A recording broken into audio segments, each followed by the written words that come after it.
Morning. Today is Friday, the 29th day of Kislev. It is Erev Rosh Chodesh. That means this Shabbos is a very special Shabbos. It is Shabbos Miketz, Shabbos Chanukah, and Rosh Chodesh Teves. So this Shabbos we're going to take out 3 Teves in the show. Make sure to be there. It's very special. And today we begin chapter 4 in the Tanya. And in chapter 4, now the Rebbe goes to the next step, explaining the structure of the nefesh elokis of the godly soul, the functions of the godly soul. And again, the Alter Rebbe, in the beginning of the Tanya, explained that in the first chapter, explained that we all have 2 souls, a godly soul and an animal soul. He explained what is the animal soul. And then in chapter 2, he explained what is the makeup of the godly soul. But the godly soul is really a chelek elokam emal mamash, it is pure godliness. It's in the core, the godly soul is a part of Hashem himself, so to speak. And in chapter 3, the Alter Rebbe explained the faculties of the soul. What are the faculties of the soul? The intellectual faculties, the cognitive faculties, and the emotional faculties. Understanding the soul, the godly soul, after all, is rooted in the intellect. And through the intellect is understanding the godliness by meditating about Hashem and in different levels. And as a result, that also creates the emotions, the feelings towards Hashem. The Chachma, the Bina, and Das create the emotions, the Ahava, the Yira, the fear of Hashem, and the awe of Hashem.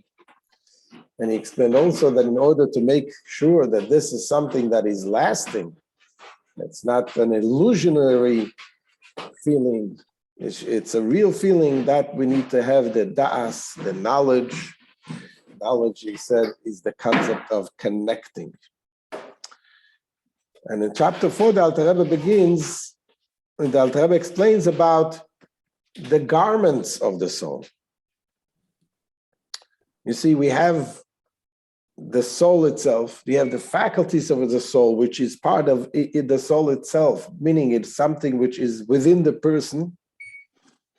The intellect is to yourself, the emotions, but then you have the garments of the soul. Now, what are the garments? The garments of the soul is just like a garment of a person. Is something, number one, it's something that you can take off and you put on. And also, what does it do, the garments of a person? It expresses who you are. The way you dress, it is an expression of who you are. So this is the garments of the soul, is the expression to the outside. And that is what are the garments? There are 3 garments. The machshava, dibur, and maisa. The thought, the speech, and action. And again, here is focusing on the garments of the godly soul. Later on, he's going to explain. He's going to explain what the functions of the animalistic soul. That's going to be in chapter 4 and chapter 6, 7, and 8. And then he's going to explain how these 2 souls, the godly soul and the animalistic soul, they are both battling over the person, over these garments. That who should control the person. So let's look inside in the beginning of chapter 4.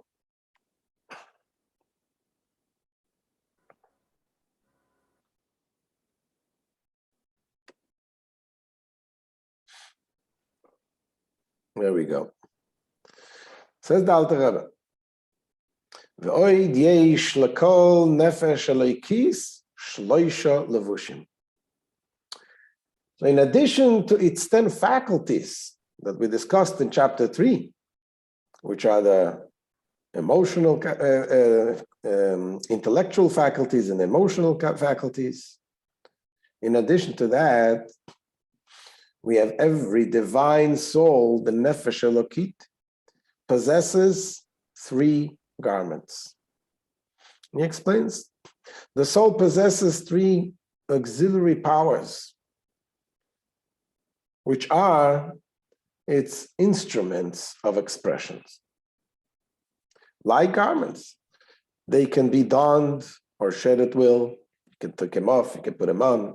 The same thing is with the machshava, with the thoughts. You can think whatever you wish. Although there is a difference between the speech and action and machshava, the thoughts.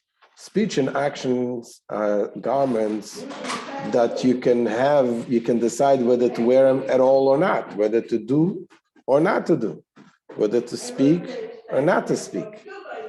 But when it comes to machshava, the thoughts, you don't have an option to think or not to think.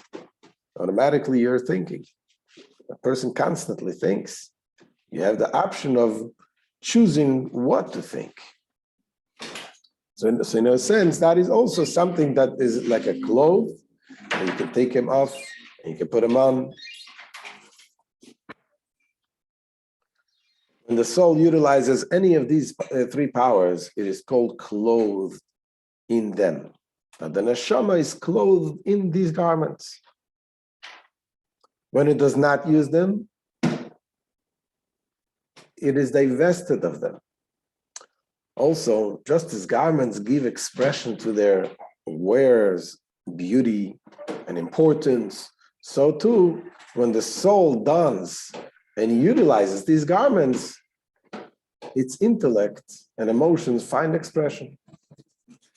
And now that we're talking what kind of neshama we're talking about the garments of the godly soul. So what are the thoughts that the godly soul has? So he says, "She'im machshava dibur u'maaseh shel taryag mitzvos haTorah."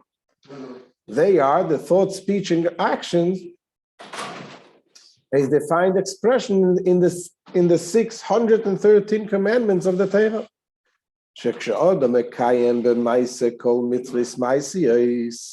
Because when a person actively fulfills all precepts which require physical action, the mitzvahs that require action. Some mitzvahs require action. Most mitzvahs require action, actually.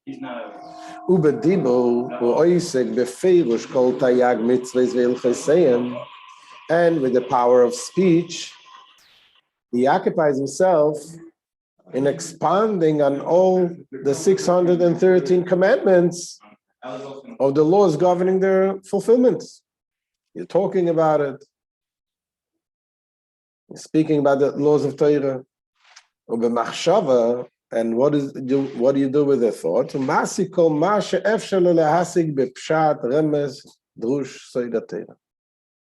with the power of the thought, he comprehends all that he's capable of understanding in pardes. Pardes HaTorah. Pardes means an orchard, but this is an acronym of Pshat, Remez, Drush, and Sod.